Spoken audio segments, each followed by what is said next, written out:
먼저 이혜훈 기획예산처 장관 후보자의 지명 철회 건입니다. 지명한 지 이제 28일 만이고 또 청문회가 끝나고 한 37시간 하루 좀 넘어서 하루 반나절 만에 이 대통령이 결단을 했습니다. 가장 큰 이유는 뭐였을까요? 지명 철회에 있어서요.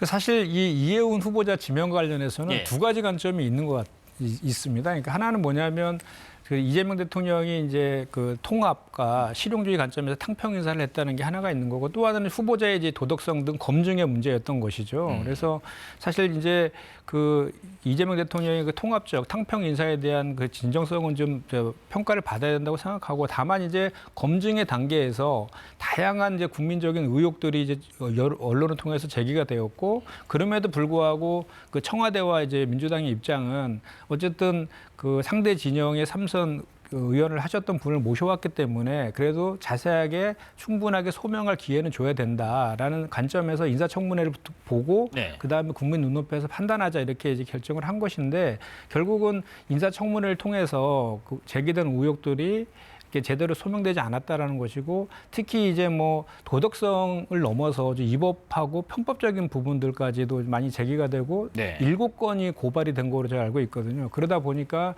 이렇게 국민 눈높이에서 그 임명을 하는 것에 대한 부담 분명히 느낀 것 같고요. 그래서 이제 사실 인사청문회가 끝나면은 여야 간에 이제 인청 보고서를 채택을 하잖아요. 그런 것들에 대한 국회의 부담을 주지 않고 책임 정치 차원에서 그냥 결단을 하신 것 같습니다. 그래서 국민 눈높이에서 임명 철회를 선택하신 것 같습니다. 특히 뭐 어느 부분 때문에 그랬다기보다는 좀 종합적인 고려와 판단을 했다.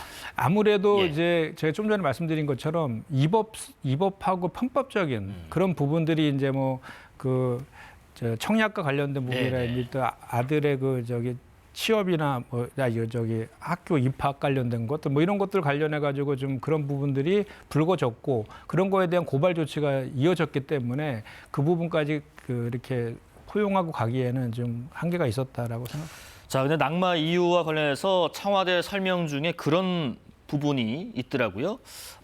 이 후보자 보수 정당에서 3차례나 국회의원 지냈지만 눈높이에 부합하지 못했다. 이 바로 보수 진영 3선 국회의원 출신이라는 것이 좀 강조된 것을 두고 여러 가지 해석하는 것 같은데, 서 의원님께서는 이 입장에 대해서 어떤 견해를 갖고 계세요?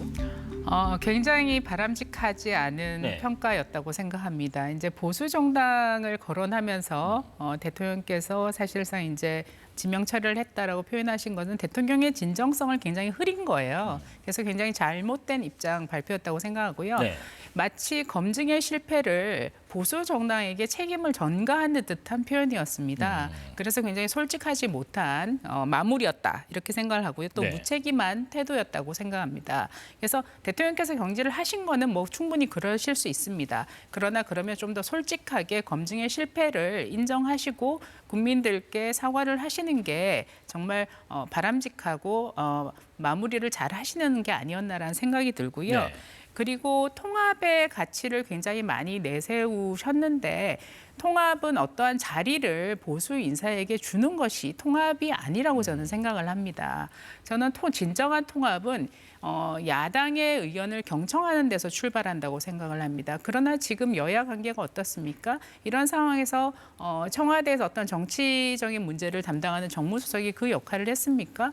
야당 대표가 단식을 하고 있는 상황에 국회를 방문해서 여당 대표를 만나서 마치 명청 갈등을 희석시키기 위한 그런 위장된 대화만 하다 갔어요. 계단 몇 개만 올라가면 장동현 대표께서 단식을 하고 있는데도 불구하고 그것을 완전히 패싱을 했었죠. 그게 바로 청와대의 본질입니다. 청와대가 그런 비인간적인 태도로, 그리고 야당 지도자를 대하는 그러한 태도를 직접 보여주면서 인사를 가지고 통합을 운운한다는 것 자체는 그 진실성에 굉장히 의심이 가고요. 그런 식으로 하는 인사와 과연 통합의 가치를 인정받을 수 있을 것인가? 굉장히 의문입니다. 인사 검증도 실패했을 뿐만 아니라 통합의 의지도, 그 진정성이 굉장히 의심되는 대목이라고 할 수 있습니다. 짧은 의견 보충 좀 들어볼게요. 청와대에서 보수 정당에서 세 차례나 국회의원 지냈지만 부합하지 못했다라는 이 부분에 대해서 김 의원님은 아마 이런 의미 때문에 청와대에서 이런 입장 냈을 것이다. 어떻게 좀 짐작하세요? 그러니까 청와대에서 일차적인 검증을 하지만 예. 거기서 모든 걸 다 걸러낼 수는 없거든요. 그래서 이제 여론이라든지 또는 야당의 이런 의혹 제기 이런 거를 통해서 또 이제 걸러지는 그런 것들이 있는 것이죠. 네네. 최종적으로 인사청문회 통해서 이제 확정이 되는 것이고. 그런데 이제 저희가 이제 말씀드린 건 그런 거죠. 5번이나 이제 국민의힘 시절에 공천을 받으셨고 그중에 3번을 당선을 하셨잖아요. 네. 그럼 그 과정에서의 했었던 일들도 지금 나와 있는 의혹 중에 상당히 많이 있거든요. 그 과정에서의 검증도 이루어지지 못한 건 사실 아니냐. 그러니까 국민의힘도 예. 일정 부분 책임 있는 거 아니냐라는 취지에서 그 얘기하고 있는 것 같고 또 국민의힘에서 했을 때는 괜찮고 후보자로 지명되니까 문제다라는 그 시각도 약간은 좀 문제가 있다라는 차원에서 얘기를 하는 것 같고요. 네. 제가 이제 이거 관련해서 이제 뭐 그 국민의힘에서 대통령에게 그 인사검증 책임 묻고 사과하라 이런 이제 주장도 하시는데 이거 관련해서는 좀 너무 과도한 정치 공세 같아요. 그리고 예. 좀 내로남불이라고 좀 생각이 드는 게 윤석열 정부 때의 그 인사 참사가 그렇게 있을 때 어떻게 했는지에 대해서 반문을 하지 않을 수 없고 그때 당시에 보면 뭐 검찰 출신 인사들 그리고 지인들 인사 그리고 김건희 국정농단으로 지금 막 재판을 통해 밝혀지고 있지만 매각 매직 등을 통해서 인사를 했지 않습니까? 그래서 그런 결과로 결국은 내란 일으키고 정권이 파탄난 그 결과로 기결되지 않았습니까? 그래서 어쨌든 간에 지금 이재명 대통령께서 국민의힘에서는 배신자 프레임을 자꾸 말씀을 하시지만 그 이재명 대통령은 그 대통령 후보 시절에도 그 보수 정당이라고 분명히 표방을 했었고 그 경제라든지 특히 이런 민생이나 경제와 관련돼서는 전문성이 있다라고 하면 진영을 가리지 않고 중용하겠다라고 분명히 말씀하신 적이 있거든요. 예. 그거에 대한 약속에 대한 실천을 하는 과정이다. 그래서 오히려 진영을 가리지 않고 전문성 있는 분을 등용하는 것은 오히려 국민들이 봤을 때에는 잘하는 통합, 탕평, 실용 인사 아니겠습니까?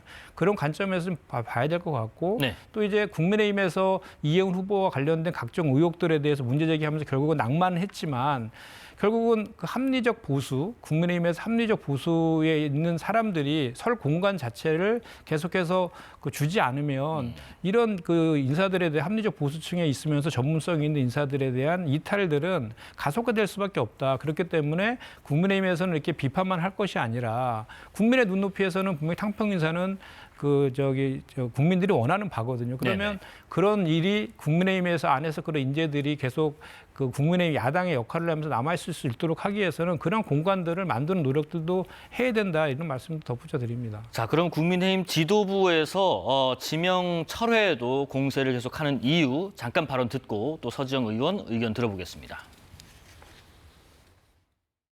그쪽 진영에서 5번 공천받고 3번 당선된 사람의 정보를 우리가 어떻게 아느냐는 이재명 대통령의 발언은 도무지 통치권자의 발언이라고는 믿기 힘든 무능의 자백이자 엄중한 공직 임명 과정까지 야당을 조롱하기 위한 장난처럼 여긴 것으로 국회와 국민을 모독한 처사입니다. 인사라인 전면 교체해 주기 바랍니다. 그리고 야당 농락에 눈이 멀어서 국정 공백을 자초한 것에 대해서 국민께 직접 사과하고 부실 검증에 관여한 모든 과정에 대한 전반적인 재검토 그리고 국정 운영 기조 전환도 요구합니다. 이해훈 후보자의 지명과 또 철회가 야당을 조롱하고 농락한 것이다. 왜 그런 건가요?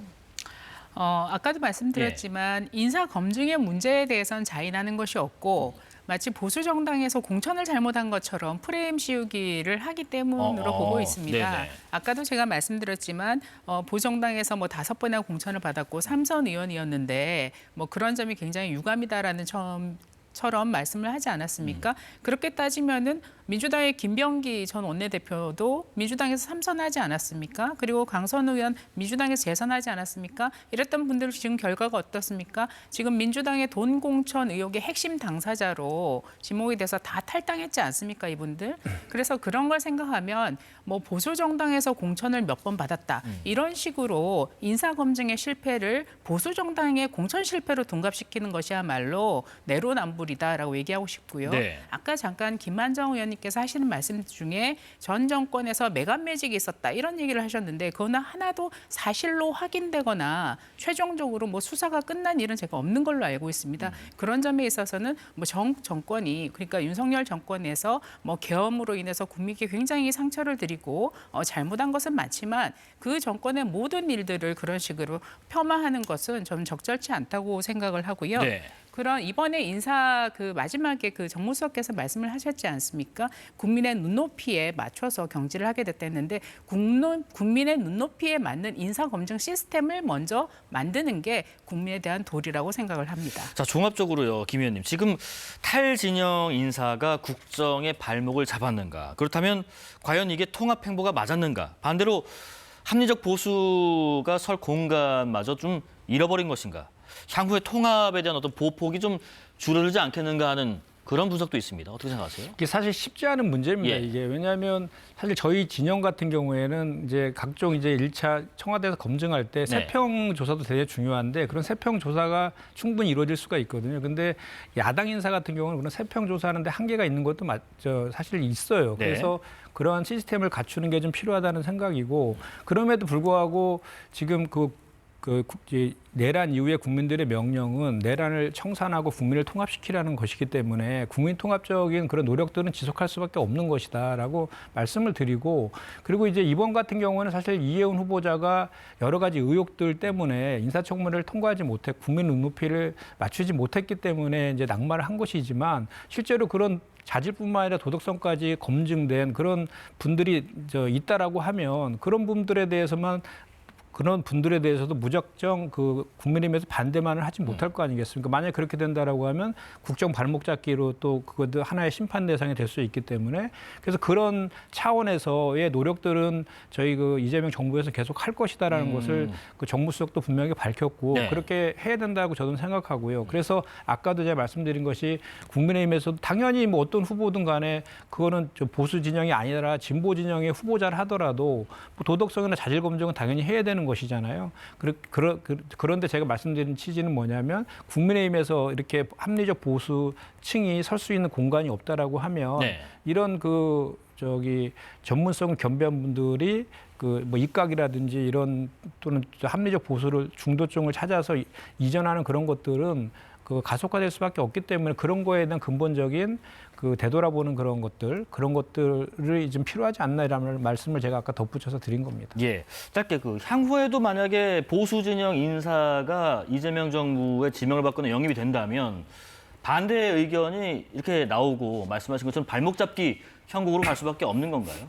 의원님 말씀하신 것처럼 뭐 능력 있는 인사라면 진영에 관계없이 두루 등용해서 국가 발전을 위해서 이바지할 수 있도록 하는 게 가장 최선이라고 생각합니다. 그런 의지에 대해서 저희가 폄하할 의도는 전혀 없습니다. 그것은 높이 평가하고 싶습니다. 다만 아까도 말씀드렸듯이 통합이라는 게 어떤 자리를 준다는 게 통합이 아니라 야당의 의견에 귀를 기울이는 것. 왜냐하면은 야당이 야당 의원들만 있는 게 아니라 그 야당 의원들을 지지한 많은 국민들이 있지 않습니까? 그 국민들의 의견에도 귀를 기울이는 것이기 때문에 야당에 대한 그 태도, 그다음에 야당에 대해서 경청하려는 자세 이런 것들이 오히려 국민 통합을 이끄는 우선되는 일이 아닌가 저는 그렇게 생각을 하고 있습니다. 이런 식으로 야당을 패싱하고 무시하고 그렇게 비인간적으로 야당 지도자를 대하는데 말로만 통합을 떠들면 뭘 하겠습니까? 그런 점에 있어서 여권의 태도 변화가 우선돼야 된다라는 말씀을 드리고 싶습니다.